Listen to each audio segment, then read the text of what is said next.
In this video, we're going to be talking about suicide, which can be a very charged topic for people. So I just want to give you a heads up. And if you find conversations around suicide to be triggering, then please stop watching now. And I've included some links to resources for help in the description below. For most of my life, I have struggled with suicide and suicidal thoughts. I don't like to talk about it too much because it tends to get a lot of attention and cause a lot of distress for people around me. But because today is Suicide Prevention Day, I decided to open up about it again and to share my experience. I want to state that my experience is just my experience. It doesn't necessarily mean it's the experience of everyone who experiences these sorts of issues, but it is my experience, and I hope that by sharing it today, maybe that helps someone else relate to it and feel less alone. With suicide rates rising, I believe it's more important than ever that we talk about this subject, even if it's uncomfortable, even if it's a bit taboo. It's so important because people who are experiencing these issues, they can feel crazy, they can feel isolated, they can feel very alone, they can feel like nobody else understands them, and I know that I have felt that way a lot throughout my life. So I hope that this video today just does a little small part in helping people feel less alone about this subject. The first time I said I was going to kill myself, I was in the 6th grade. I had just received detention and I told my teacher that I wasn't going to show up to school the next day. And I remember him asking me why, and I said because I was going to kill myself. Now, as soon as I said this, I realized this was a really bad idea because he immediately, of course, sounded the alarm. I was brought to the guidance counselor's office and was basically held there until my parents came to pick me up. And I'll never forget sitting there in that office and my mom looked at me and I could just see so much pain in her eyes, and she said, "How can you feel this way? We've done everything to try to help you. We've done everything to try to give you such a good life." And I'll never forget that moment because throughout my life, as I've struggled thinking about suicide or whatever, it's always been a moment that stuck with me. Knowing the pain that had caused my mom, even me just thinking about it, I know that she'd never be the same. And no matter how bad it's got for me, many different times, that moment has always stuck with me and it's really kept me alive. Something I really want to speak to is that suicidal thoughts for me haven't always occurred only when things are really bad. They certainly have when I've gone through breakups or been in very difficult situations. But for me, the weird part has been just thinking about suicide in very innocent and basic moments. I'm driving down the street, I'm on the highway, and I just start thinking about, why don't I just drive this car off this cliff right now? Or I'm running on a treadmill and I'm thinking about how, really I should just end it all. And these moments have always made me feel like I'm completely crazy because nothing really bad is going on in the moment, and I just all of a sudden start having these thoughts. Through a bunch of reading I've done, I've discovered that the idea of suicide fantasy, and it's almost like an extreme version of fight or flight. It's a response to anxiety. And so a coping strategy that I tend to have is when I feel anxious, I tend to think about suicide. It's a way of escaping from having to feel the pain in that moment. And it's been really helpful for me to learn that because it's helped me feel less crazy. For so much of my life, just the fact that I was having these suicidal thoughts made me feel like at some point it was inevitable, like it was just part of my destiny, that I was just one of those people who you would eventually read about on Facebook, like, damn, we lost another one, like, I can't believe we lost him. And that's been really difficult for me to feel a lot because it literally makes you start to feel like life isn't even in your control. It's been really helpful for me to learn the idea of suicide fantasy because it's made me feel less like that's destiny and more, I'm just feeling anxious in the moment. So what am I feeling anxious about? And can I even just take a step back and breathe?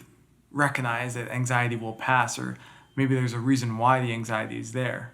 been really important for me to identify the difference between thinking about suicide and planning it, or planning or intending to follow through with it. Unfortunately, there have been a number of times in my life where things have got really bad and things have got really intense. One of the stories that's pretty well documented for me around the video game addiction stuff was the night where I had planned to end my life, and I had written a suicide note, planned to go through with it, and a friend called me and invited me to go see the movie Superbad. And I said yes, and we went to this movie, and just smiling, laughing, and hanging out with a couple of friends at the movie theater really helped me to shift out of my state. And that gave me perspective in that moment, and that perspective allowed me to see that my life was actually in a very dark place, and I needed to ask for help. I could no longer pretend that I was going to be able to take care of myself, and I needed to bring other people into the equation. So I went home that night, asked my father to help me find a counselor, and of course he said yes. And this counselor really helped me to begin to turn things around, and it is part of the reason why I am here today.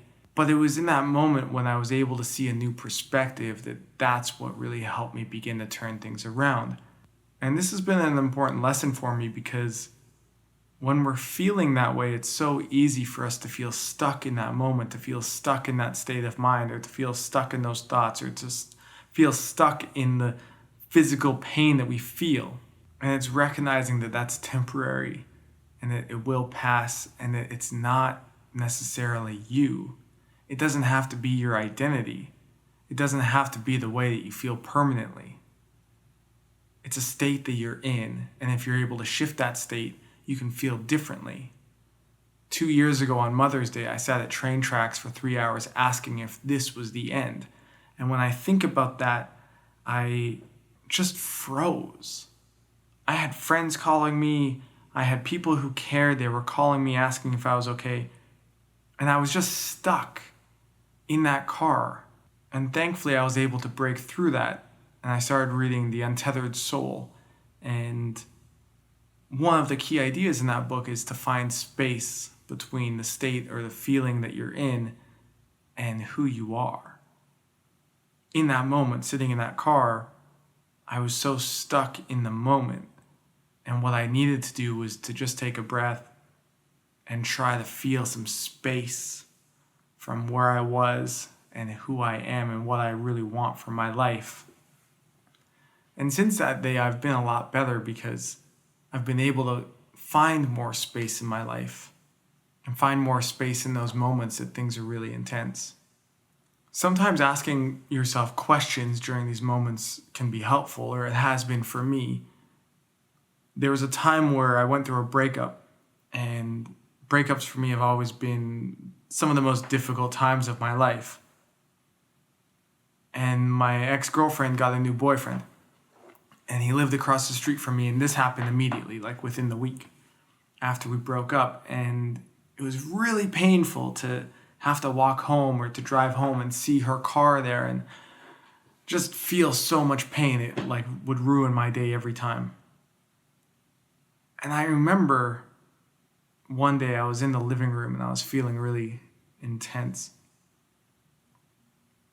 And I asked myself, like, if I could get better, if I could break through this pain that I feel, would I? Would I choose that? If I could get better, is that what I would want? And of course it was. Because in that moment, I'm not wanting to end my life. I'm not wanting to stay in that pain. I'm just feeling such an intensity of pain that I can't think about the idea that I could feel any differently. And it was so powerful for me to feel that reminder that if I could get better, I would.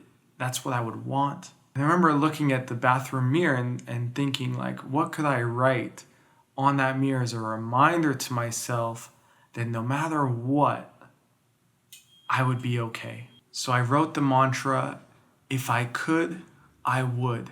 If I could get better, I would choose that. And it was a reminder for me to remember that I wanted to live. I wanted to get better. I just felt stuck in that moment. And from that day, I began to really dive into how do I overcome anxiety? How do I feel better about myself? How do I improve my self-esteem? How do I develop better and healthier habits? How do I be happy? How do I do these things? And not from a place of like, I expect to feel this way, but recognizing that I had felt so bad that I had a baseline of how I felt, and I could begin to experiment and try to find other ways to feel better.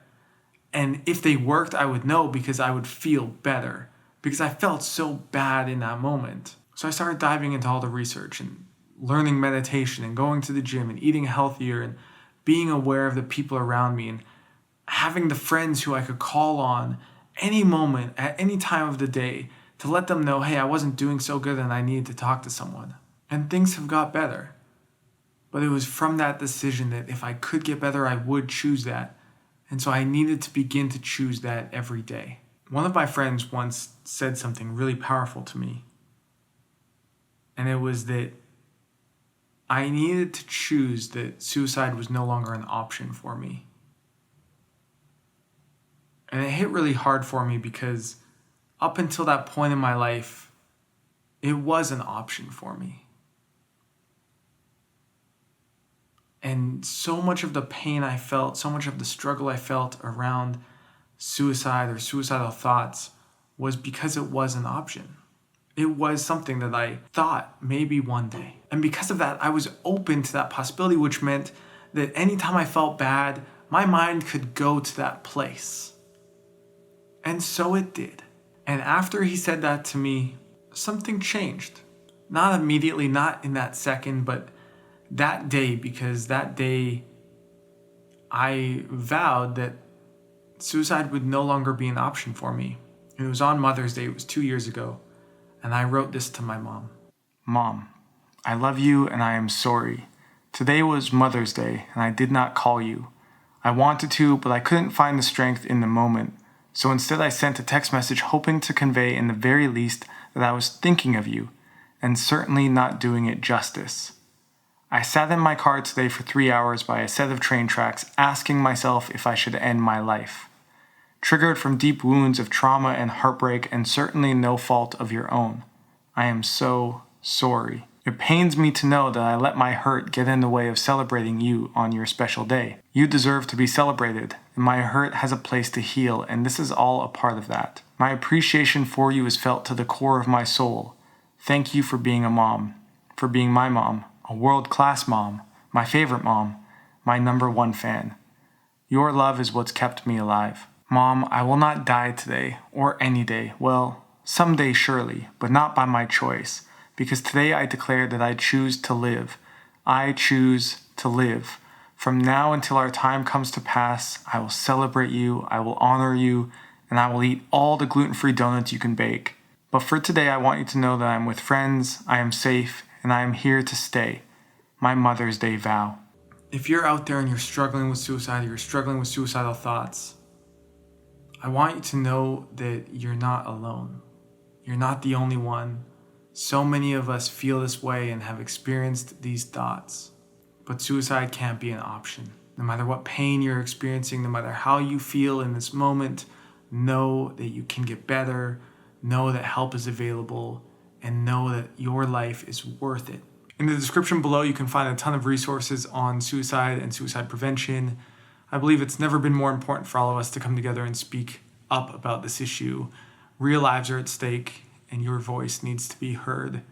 If you enjoyed the video, please hit like, leave a comment below, and hit subscribe. I have more videos like this coming soon. And I hope that you're having a bit more of just a peaceful day today. Talk to you soon. All right, peace.